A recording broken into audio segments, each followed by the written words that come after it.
One of my viewers politely asked me to make a tutorial for kill Leaderstats. It turns out to be simpler than what you think. Let's get right into it. All we need is a single script, for now. Head over to Server Script Service and insert the script, then get to coding. We first create a function that runs after a player joins the game. It creates a folder, names it Leaderstats, which is how it has to be named or else it won't work, and parents it to the player. It then creates a number value we'll use to count kills, names it accordingly, gives it its default value, and makes it part of Leaderstats. So far, this code block created the leaderboard. Next up is a function that runs after the player spawns or respawns, which finds the player's humanoid and makes a variable for it. When the player dies, it triggers yet another function, which is where we'll actually assign kills to players on the leaderboard.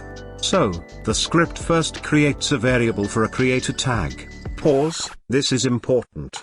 Roblox Studio, on its own, can't detect who killed who, and developers are the ones who have to code this. Luckily, it's easy to implement, and here's how it works. A script in a weapon creates an object value the moment it hits another player. It's then parented to them, and its value is set to the player who hit them. When that player dies, our previous Leaderstats script will search for that object value and perform the rest of the logic. Many tools from the toolbox already have that implemented, including this classic Roblox sword. Look.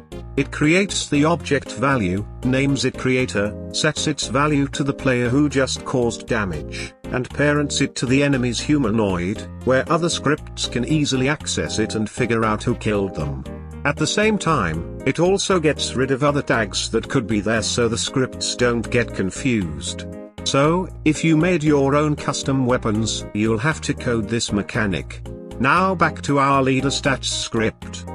You can see how this line expects there to be an object named creator in the humanoid, and the next line checks if that's true. If so, it makes sure it does have a value, but also that it's not a player who's supposed to get a kill, since otherwise they could earn kills by killing their own character.